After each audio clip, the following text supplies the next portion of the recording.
Here we go. Shaggy 1%er, how the hell are you, man? How are you guys doing? Fucking awesome. Doing good, brother. Dude, what's going on with the bike back there, the white one? Well, there's a white shovelhead right here. There's a red and white Evo right there. Nice. There's a 57 iron head on a 74 D-rig frame, and that one we haven't quite figured out what year it was yet. The brother bought it, and it's been sitting for he doesn't know how long. I had to literally scrape the gas that turned into turpentine that turned into sludge out of it, clean all kinds of crap up, rerun some lines and stuff for him, and then we got it to start, and then the coil went bad, so we got another coil. We're going to try to see if that fixed the problem, and kind of go from there. I mean, it's a badass motorcycle. I mean, it's an 88, and I'm sure it's got the big bore kit on it. It has sat for so long, it took me an hour to pry apart the push rod tubes just to see if it had adjustable push rods in it, or it still had the factory solid. Yeah. Damn. So, but it'll start up and it's loud, but it only fires on one cylinder for right now. Well, if it was easy, everybody would do it. Right. That's why I've got 5 of them sitting in here. So you've been mine. What's that? One of them's mine. I got it completely broke down to cases split and all that good shit like that. It had 105,000 miles on it, still factory. Went all over the country. Had it for 15 years. It was time for an upgrade. Nice. Well, new bikes are fun too. Nothing beats getting a new motorcycle, even if it's used. It's like, I don't know, something about having a new bike.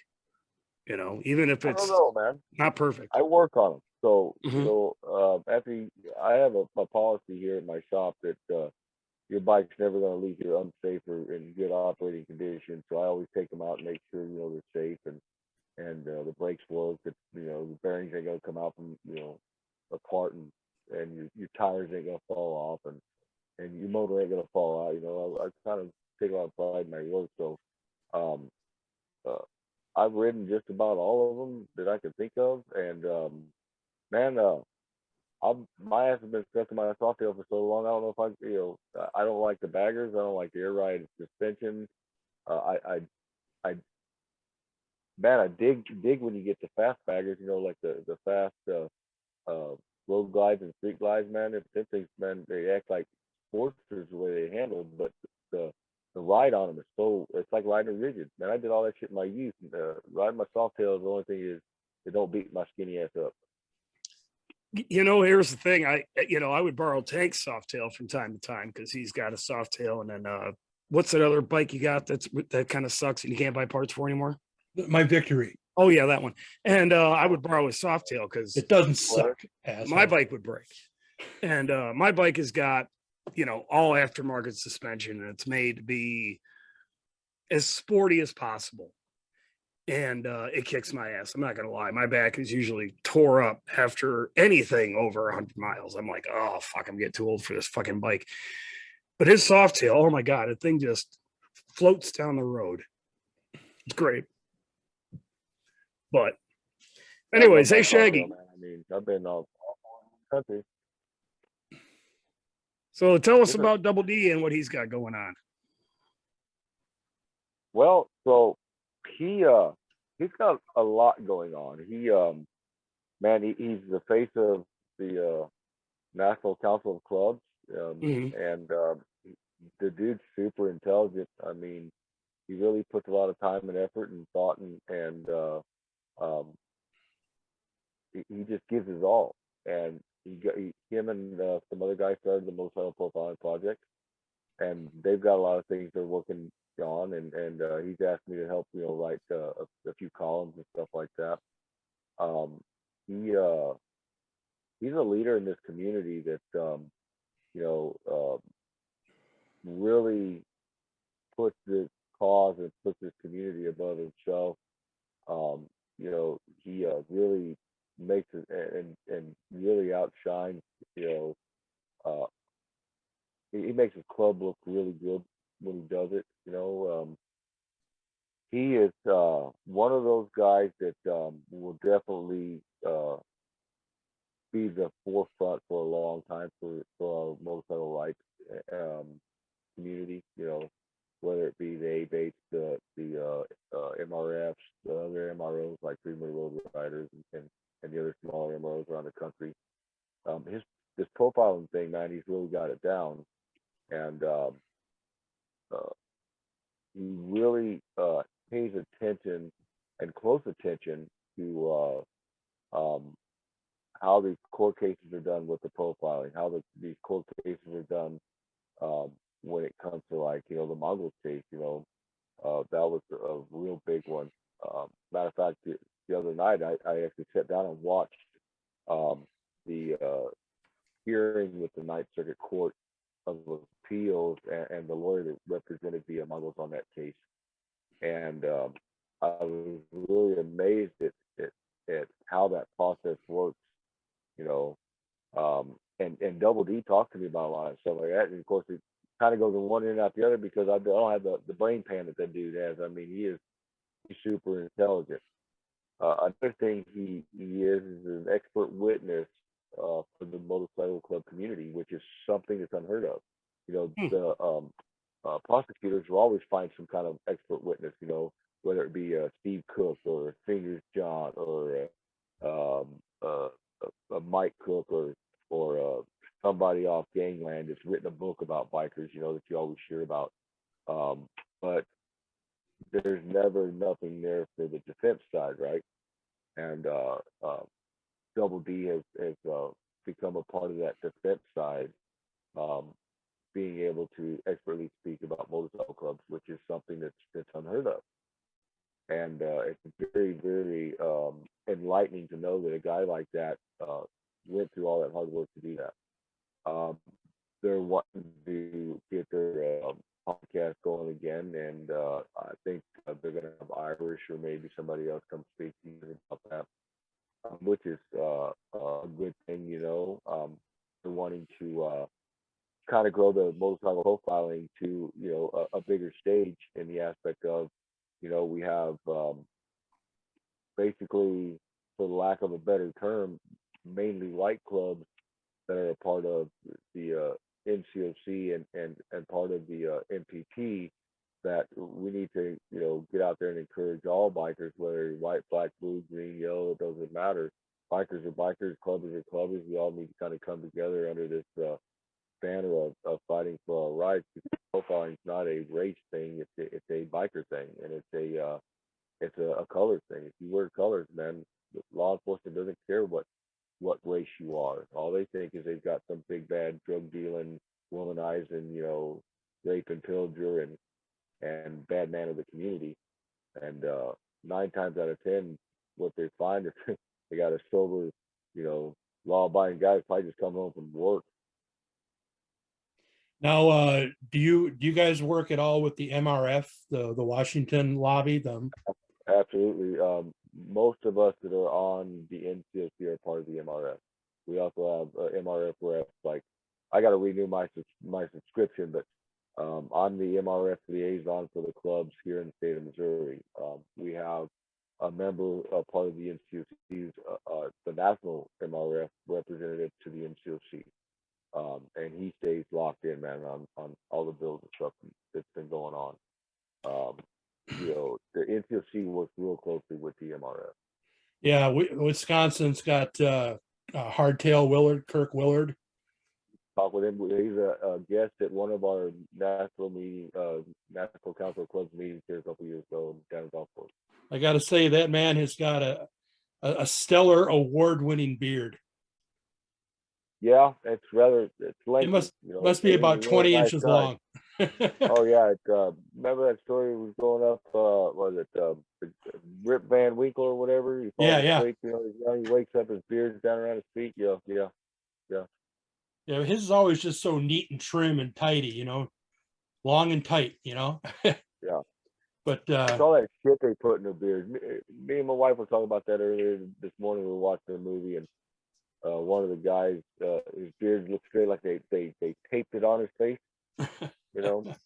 And no, she's like, oh, all the shit they got, the creams and this, that, man. He's got time for all that crap.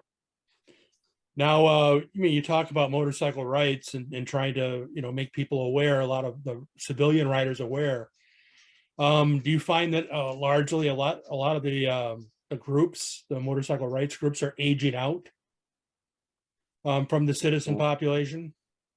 What I'm seeing across the motorcycle rights organizations as a whole, whether it be COCs, whether it be NCOM, not so much NCOC, but it is there.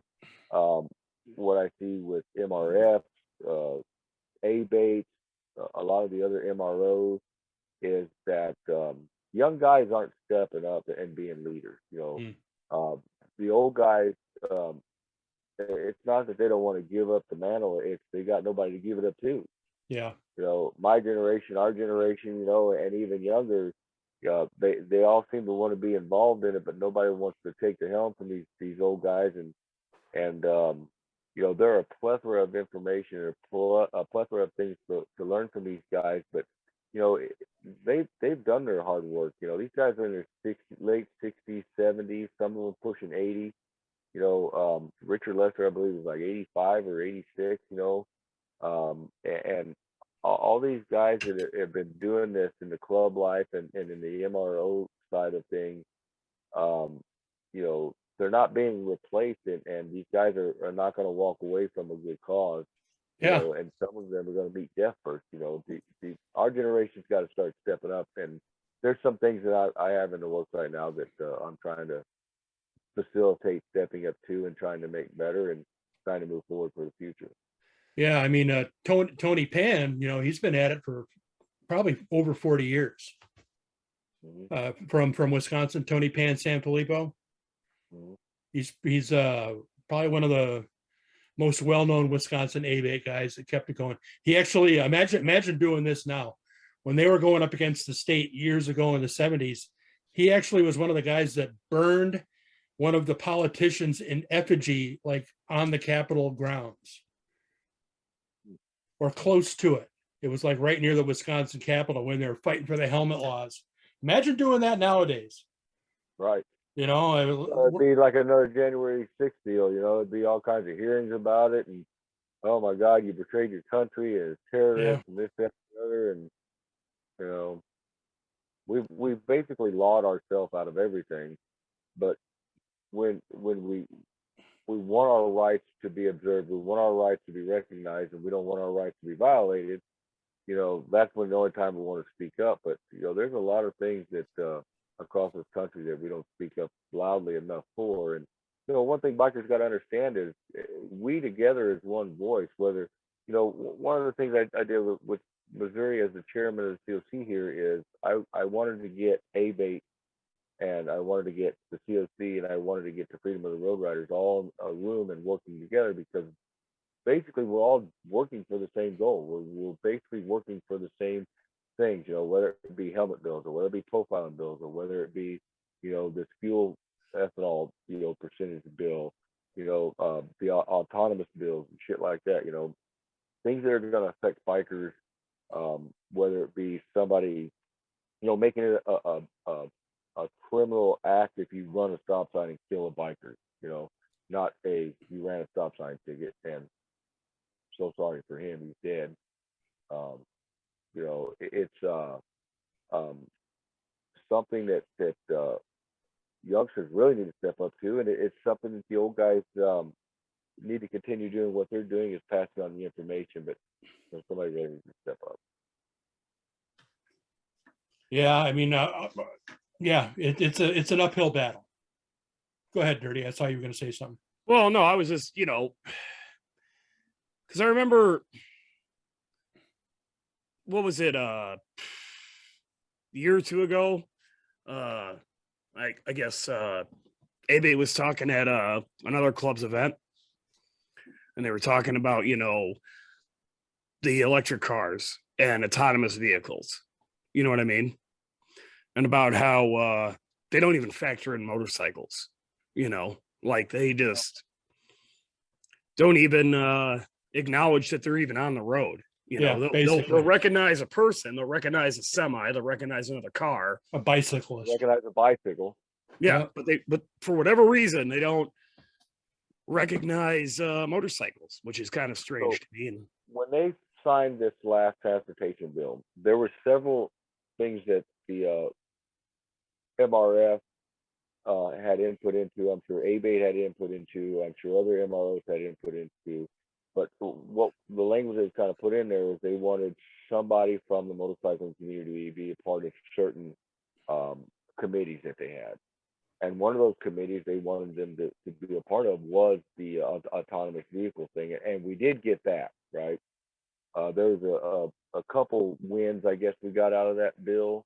Not necessarily the ones we wanted, but a couple of them. And one of those wins was the autonomous vehicle. My understanding is there's supposed to be somebody from the MRF or from the motorcycle rights organization to be a part of that. Well, you know, the interesting thing about those autonomous vehicles now is that California's had them, you know, in use for a while now. And, you know, they probably think that that's a win for them, but what they've had is basically a dry run for the rest of us to, not a dry run, but actually a wet run, an actual run of that state using autonomous vehicles. And we can see the outcome of that. And I know they've had a lot of people killed because of it. Bikers killed. I think one was a motorcycle cop who was killed by an autonomous vehicle in California. So, you know, So California, what they want to do is they want to follow the European model, which is by 2035, no more petroleum-based yeah, engines. They're saying by like 2030, I think it's like 2030 or something like that, that no more 18-wheelers that aren't electric or some type of, you know, I forget exactly what it was. They're going like totally 100% green, you know, no more anything petroleum-based engines, whether it be your lawnmower up to your, you know, up to a big truck. I mean, I'm sure a lot of truck drivers are happy. I'm a former truck driver, and if they told me I never had to go to California again, I said, well, when I left the service out of there and went to Okinawa, Japan, I didn't leave nothing out there I wanted to go get back and get anyway. So whatever. this is the But it's same. affecting what happens in California affects the rest of the country. Like it'll go to California, then it'll go to New York, and it'll go to other liberal places like Washington Illinois. State or maybe Alaska, Illinois. You know, they try to enact those laws, and then all of a sudden, you know, when states start enacting laws, it's like with profiling. You know, it's done by state. Once so many states enact the law, then federal government goes, oh, well, maybe we might want to look at this, and then it becomes a federal law, and then other states will fall in the street shortly after. well, I was listening to a podcast. I believe it was Joe Rogan, and he had on Elon Musk, and they were talking about electric semis. And Elon Musk straight up said, we do not have the battery technology to have an electric semi because, you know, it takes X amount of power to propel a vehicle down the road.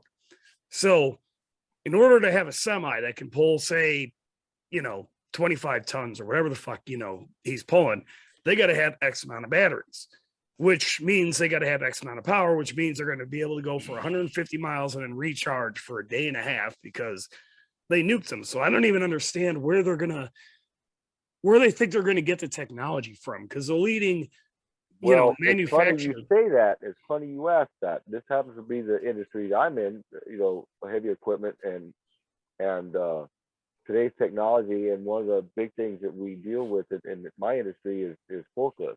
Mm-hmm. And when Eli Musk did that, he was unaware of the new technology that Toyota was working on. And matter of fact, it pissed Elon Musk off pretty badly, I heard, because he wanted to come up with the technology himself. But Toyota came out with a battery called a solid state battery. Mm-hmm. This battery is amazing. It literally put the lithium ion battery completely out the pasture right off the bat. As soon as, I mean, it made it just, you know how technology is, 60 seconds out the door, you know, it's old news. Well, everybody thought the lithium ion battery is going to be the cat's meow. It was going to be, you know, the battery that lasts forever. Well, there's a lot of problems with lithium ion. One, when they let all the news out about, you know, these small African children, digging this shit up in a very, bad environment, let alone dangerous environment, let alone unhealthy and absolutely, horrid conditions. One, two, there's only so much you can dig up before you run out.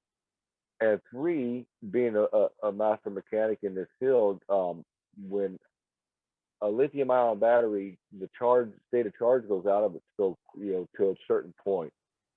We had this problem with the forklifts with these multiple lithium ion batteries. One, it made it lighter, and the charge was amazing. These things, an 80-volt, set up of batteries in a forklift and make a fucking forklift haul ass. And I mean, we had to restrict them, but you have to disconnect them to individual units. You have to recharge them up to a certain voltage, put them back together, and then charge them up the rest of the way. And in that process, sometimes they like to catch fire, and burn shit down. Well, this new solid state battery that Toyota just recently came out with this past year, like it's that new. They can, the best way to get you to understand it, because I can't really describe it because I'm not real good with trying to describe how they did it, but this battery can go from super thin, like just a little bit bigger than paper thin. It's more like a gel battery in a sense, to where there's no electrolyte or anything like that in it, liquid. It's all solid state type deal. It's very malleable. It's very light. It can go, I believe, anywhere from like 4 or 5 volts all the way up to 80, 100, whatever they want to do. And this is the part that pissed Elon Musk off, is they went from the battery usage they're using now, which is about 4 hours, or roughly 300-400 miles, to 1,000 miles, or 8 or 10 hours, or something like 12 hours. It's like doubled, more than doubled the light, the maximum trip on a charge. And he's already putting them in Teslas, man. Like, he's already working with that shit. Wow. So I mean, it's technology is taking off. Where are you at on electric motorcycles? Is that something that we all got to deal with, or? I think in California, by what California's law is and what they're trying to do, that's going to change things over there quite a bit. I'm not real sure, because I try not to know anything about California, because I could really care less. Every time I'm on an NCOC meeting or at a COC meeting, and the lawyers show up and they talk about California, I'm like, look, when you guys are tired of living in communist land, in America, how we do things, especially in Missouri, we like our beer, we like our cigarettes, we like our taxes low, and now we like our marijuana. So I mean, things are great here, and we can have our gas engines and our high powered motors and all that shit like that. The faster the better, I'll say, here in the Midwest, with the exception of Illinois, but Chicago. Yeah. But, man, I walked to get into Harley. It's funny, yesterday I walked into Harley. They had an electric bike there, that live wire or whatever it was. Yeah. And it's neat looking. I'll say that, man. That is like futuristic looking as futuristic looking can get. But until electric motorcycles look like the motorcycles on Star Wars, I'm not fucking riding one. I want to be able to shoot. I want to be able to flip circles and still roll in a pack and look cool as fuck, man. I just can't imagine listening to a bunch of down the road. Yep. Nobody's looking for that, at all. If I hear it, I'm looking for the forklift that's fixing to run me over, because that's what I hear from day in and day out. I think I can only think it'll attract animals to see what the fuck it is, versus a Harley. They're like, get the hell out of here. Yeah. An animal's going to like come in and, what's that buzzing? Bam. Right. Yeah. It's, I just, the guy asked me if I wanted to take it for a ride. Of course, I'm in my colors, and I looked at him like he's retarded and said, you can catch my ass on one of those. And honestly, he wouldn't. I have no desire to run anything electric. One, I already strapped a gasoline bomb, to myself when I go riding. I don't want to strap a hydrogen bomb filled with sulfuric acid. I might blow up on this thing. The body parts can still be found. I blow up on that thing, and they ain't finding shit of me. No, DNA, nothing. no, we've all seen the videos of what happens when one of those electric vehicles decides to detonate itself. It's not Yeah. pretty, you know. But hey, I mean, it's that's what a lot of people are saying is the future. I mean, they're really pushing electric, and it's like, well, in the motorcycle community, I mean, let's be honest. I mean, we're not exactly environmentalists. I mean, I ride a Harley because I like the way it feels and sounds and rides and all that shit. I mean, if I wanted something that was super quiet and faster, I'd get a Goldwing. You know what I mean? So for me, Or it's Victory. not, yeah, or a Victory, yeah, or an Indian. Well, you can't get a You Victory. fucking anymore, haters. You fucking yeah, haters, both of you. Shut up. I want to be cool and different. I'm going to get a Victory. But no, yeah, I mean, that's just my point. It's like, riding motorcycles is more of a passion than it is anything else, and for people to say, well, we need to have all electric vehicles, it's like, well, you're kind of taking half of it away, and maybe that'll get the young guys fired up. Huh? Think of it this way too. The Eisenhower interstate system took from the late 40s into the 50s, and even today there are construction sites that aren't completed. Mm-hmm. I mean, that's 70, 80 years that they've been working on this system, right? Now think of the infrastructure that would need to go in to literally recharge these cars. Yeah. I mean, just think about it. It's there's no way they can have it done in 10 years. No. Well, we don't have the manpower, and the generations that's coming up right now, they don't like to do manual labor. They're saying all the time on TV, push the trade schools, get these guys out of IT, get these guys out of push the trade schools, get kids to start working with their hands. They don't want to do that shit. Not when they can make 180, starting out 80 to $300,000 a year, pushing the keys, sitting at a desk. Oh, come on now, it's electric vehicles are working so well in California.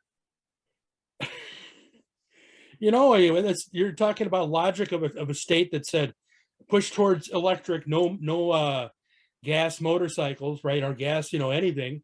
But then what happens every summer? Rolling blackouts. Oh, sorry, the grid's got too much on it, so you're gonna have to shut that off. You're gonna have to curb your usage, and then they want everybody to have an electric car too. I don't know. Well, think of when they went green, they put all those windmills out there, and they put all the solar panels. Everybody was bitching about how loud the windmills were. Hell, I hauled a bunch of them windmills out there, the blades, the motors, yeah, all that shit. And everybody talks about how loud they are, and how they're really not doing exactly what they thought they were going to do, because a battery can only hold so much storage, right? Because that's all a battery is. It's a it's a place for storage for electricity. Yeah. And whatever's not stored, it's gone to waste.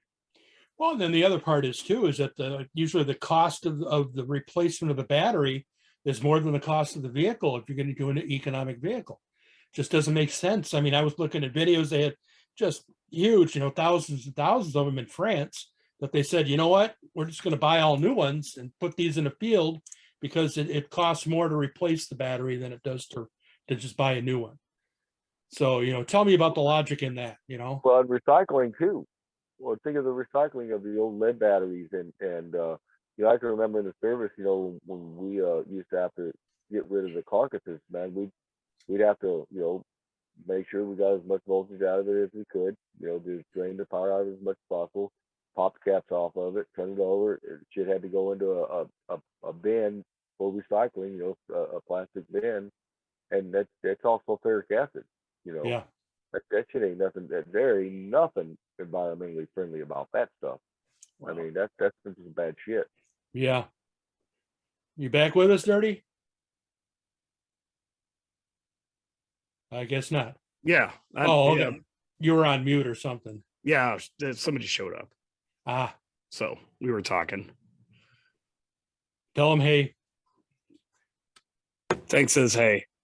Hi, Tank. Oh, John Doe, Yep. pretty boy. Is he wearing his affliction jeans? No, it's Herculiner. Oh yeah, Yeah. It's That's yeah. medium on. that's our pretty brother. That's the guy we send out to I talk to think- the cops when they show up.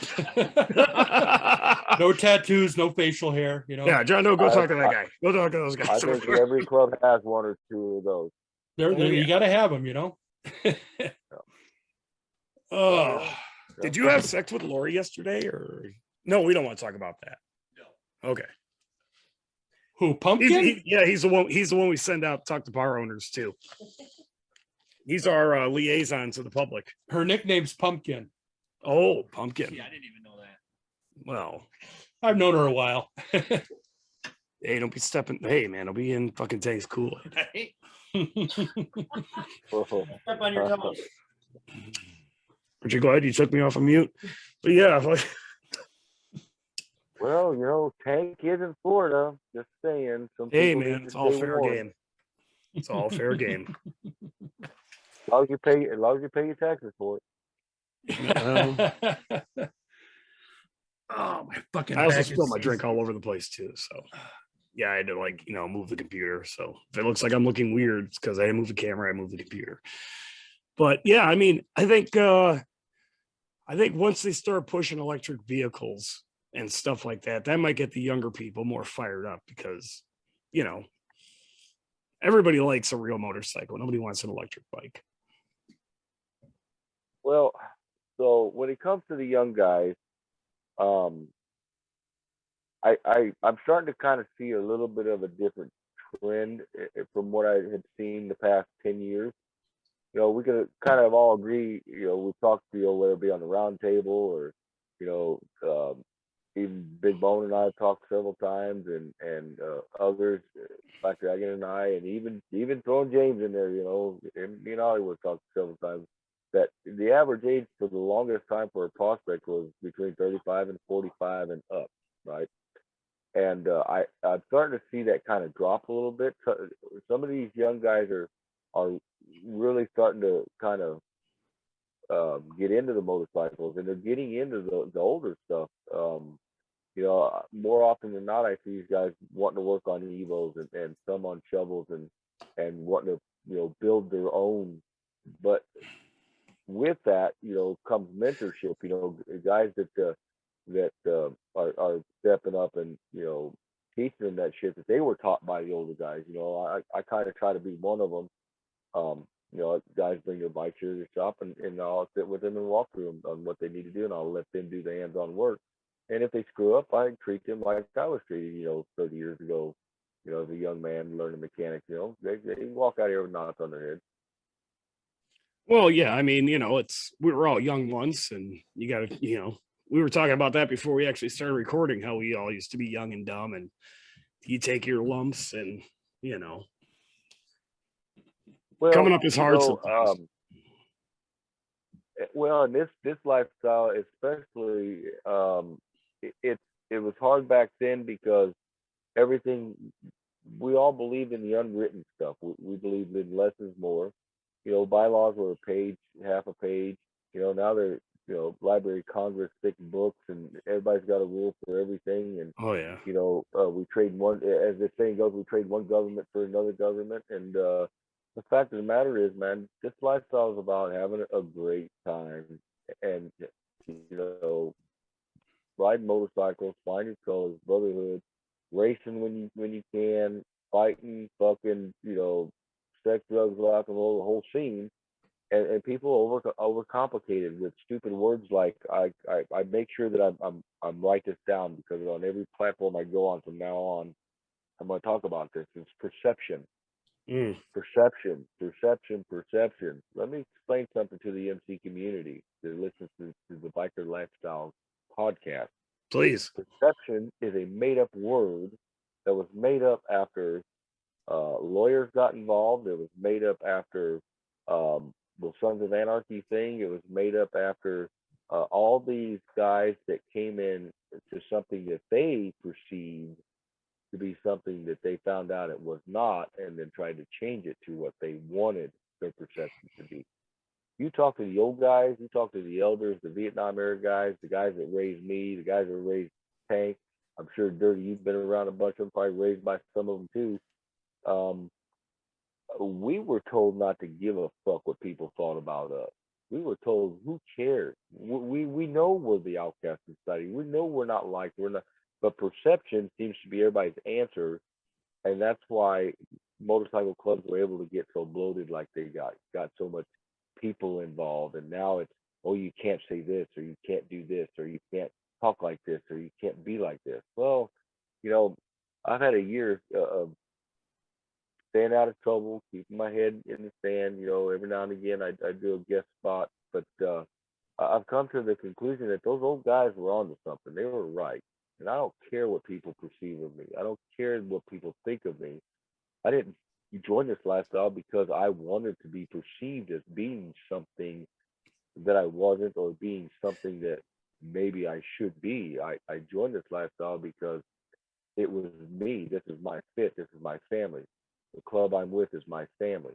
Um, you know, the things I've learned in life were hard learned because those elders, you know, they made a format and it worked. And I've been reading Prophet's book. Um, Prophet speaks about historializing MC culture, and man, that dude is right now is nailing it out of the park. People have forgotten our history, where it came from, all the way back, you know, from the very first motorcycle club, 1899 in England, the motorcycling club that's still in existence today, all the way to the brand new club that could have started yesterday that us people in the know don't know about because they've been in a basement for a year or two. They think that they've done something. You know, being in this community used to be very difficult to get into. I mean, you didn't just have to fucking know somebody. You know, guys talked about back in the day how long they had to hang around for, and then some of the old guys said, "Man, uh, I'll give you a good example. One of my favorite stories of my club, Spider, God rest his soul. He's a 56 or 57-year member, passed away here this past summer. He told me how he became an invader, and how it happened was our founder, Mad Doctor, literally walked up in his garage. His garage door was open, and Spider's wrenching on his motorcycle, and all Spider seen on the wall was this shadow of this great big shadow with this dude with a spike, you know, sticking on top of his head. He turns around, and there's this, you know, dude standing going, "Hey, man, you want to be in my motorcycle club?" And that was kind of around the founding of the club back then. And Spider just went, "Yeah, okay," you know, that's kind of how it was back then. But those were different times. Um, you know, through generations learning as they went, you know, and this prophet, he really kind of spells it out how things have evolved, right? Um, one thing that nobody ever wants to speak about though is how perspective is used as a way of demeaning our lifestyle, and putting our lifestyle down, that now we have to worry about what society thinks about us. You know, uh, Cody and Boar both said it the best in that one series that was done that we shall not speak too much on. And they said it's the best of, we don't give a fuck what people think about us, because that's the way bikers are. They don't care. Even the civilian guys that are true hardcore riders, they don't care that people think they're dirty and greasy and they got all these patches on their vest, or they've got this motorcycle that's dirty as all get out because they've been riding it all over the country. You know, this perception, we get rid of the perception talk out of club life. Clubs will get smaller, clubs will get stronger, clubs will get better. There'll be more unity, more brotherhood, and less bullshit. And perception is our big problem right now. And these young guys coming up, I think, see that, because when I hear them talk, and I hear them talk about, you know, why they want to join a motorcycle club, and kind of why they want to be around a motorcycle, why they want to work on them, they're like, man, this shit is, you know, I'm starting to hear the answers I wish that others I would have heard out of, which this shit is cool. It is super cool, man. It was cool for me as a 20 something hanging out with these 40, 50, 60-year-old men tearing up panheads and shovels and iron heads and evos and looking at the twin cams like, you know, oh, I don't know how well that's gonna go, you know. Well, my age now, you know, I'm twin cam happy and I look at and still pretty good with evos, but I'm looking at the iron heads, which I used to be really good at, going, man, yeah, that just ain't as fun as these are here, you know. But these younger guys are starting to show more enthusiasm and excitement, and a lot of it I think is due to good social media that's out there. I think um, some of it is the elders in the club is starting to show more exposure like they used to, and they're bringing the good members of the club with them, and these guys are seeing the example that they're going, man. So you know, I always refer back to the old guys. They didn't.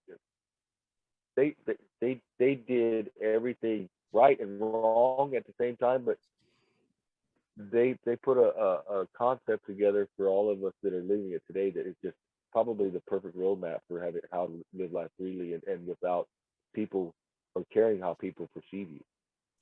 Well, when you're, you know, they're starting out in the beginning with the whole club thing. I mean, you know, everybody wants to go through the wall, right? But nobody wants to be the first. Mhm.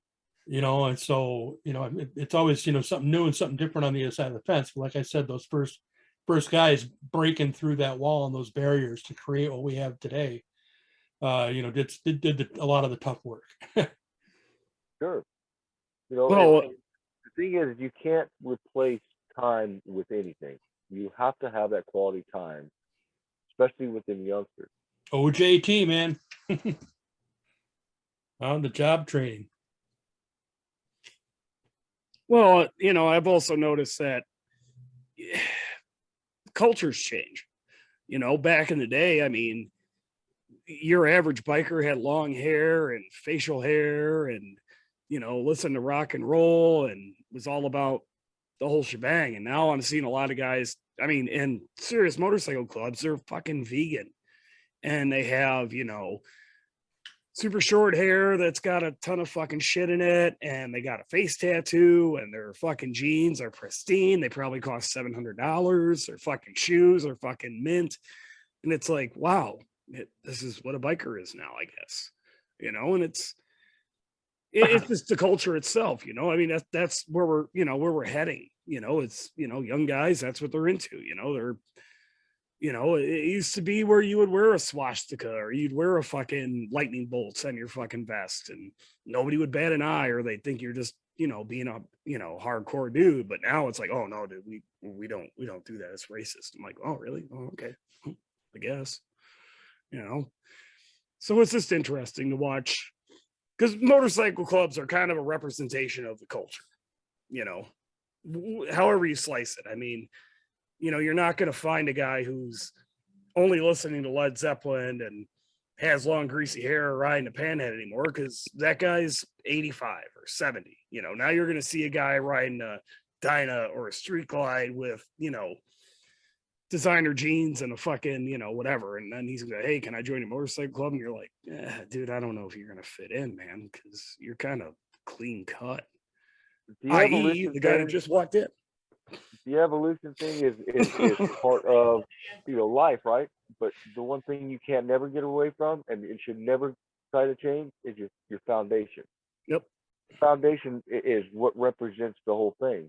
You know, I see a lot more change away from the skinny jeans and man buns now than what I've seen before, where it was becoming very prominent with the fucking, you know, their blue jeans. They're not a fucking billboard type thing, you know, from Deadpool. Um, uh, Guys wearing all the bling and shit all the time. You know, it's starting to fade away. It was just a fad, hopefully, and you know, I think the constant talk of the history, like the history around, you know, Dale Fosterls and Tom Fugel and Moose and Tiny and David Mann. That's really intrigued a lot of young guys and young people that want to be in this community. You know, they start doing research on them guys and find out, you know, hey, these guys rode homemade choppers they paid $25 for and did all this cool shit with and went all over the world on them. and used their hands to do it, and that's how they bonded and became brothers and became the club, that they are. The history of the Hells Angels and the history of these other clubs coming out with their kind of side of it, not the side of what media and law enforcement put together. These channels that are gearing things towards more of the uh, aspect around brotherhood and riding motorcycles, not around the politics and the bullshit. I really dig what Big Bone and AB are doing, because it kind of felt good when Big Bone started his channel, because it was like when I had to put mine down, he picked up that mantle and went right to that same thing with, hey, this is the real deal. This is no nonsense type of shit. And I like the way him and Archbishop do that. They do a great job at that. And I enjoy going on the show because it's the three of us are cut from the same cloth. We're all three about the same age, started in the community about the same time, and we were taught by the same like-minded people. I think the evolution of today's biker is actually changing, I believe, towards a positive turnaround, where I think the stigma of sons and all that shit is finally over, and people have bitched and complained enough about the fake that are running around that they're really weeding themselves out faster than what's been thought of, and clubs are doing a lot more to come together in unity and really open lines of communication more than they ever have in the past. I agree. Well, we should probably wrap this up. We've been on here Probably for about an hour, so a little more than that, haven't we? I don't keep track. But so I guess we'll let you have the last word. Shaggy, what do you want people to know about the motorcycle profiling project? I want them to go to the motorcycleprofilingproject.com and take that survey. Tell their friends about it. Tell their family about it. If they've ever, witnessed profiling or seen profiling or been profiled, or what happened with the interaction with the law enforcement when they got stopped, whether in a car or on a bike, it doesn't matter. This information is collected by bikers for bikers, so that guys like me and Double D and Irish and a few of the other guys, Spike and the Hessians and all these great people that are part of this cause can go before our state houses and represent our cause in a manner that's filled with facts and not innuendo. It's filled with information that's going to make our elected officials understand that law enforcement go way beyond their means on a lot of things that they do, and they particularly break our civil rights every chance they get, just because of us expressing our First Amendment right, which is to be able to fly our colors, represent who we are. And you guys said you were, or you said that you guys were going to start the YouTube channel or a podcast, or? It's my understanding they're putting that together. Yeah, I think Okay. Iris is going to reach out to you guys probably, or they'll have me reach out to you guys, and maybe even Double D will. But somebody be in touch with you. Oh, absolutely, man. Well, I mean, hey, man, it's all good things, I mean, Absolutely. Right It's a on. good organization. We should have to fight for our rights that are already there. yeah, we've already had this fight like 1776. So, Well, all right, man. Well, Shaggy, thanks for coming on. Good to see you. Good to talk to you again. oh yeah, we appreciate you. Yeah, very much so. We'll put the link to the motorcycle profiling project, the survey. I'll have it run across the screen so people can at the bottom, so they can get on there. And I don't know, 5 or 6 actually, we picked up a new subscriber from the island of Cyprus. So I don't even know where that is. it's over. It's like near Turkey and Lebanon and shit in the Mediterranean. Awesome. So Right they on. and they heard about us word of mouth over there. So I don't know how the fuck that happened, but Blind Squirrel gets in there every now and then. So Keep in mind, everybody, most dangerous part of your motorcycle is the nut that connects the seat to the handlebars. Peace. You guys take care.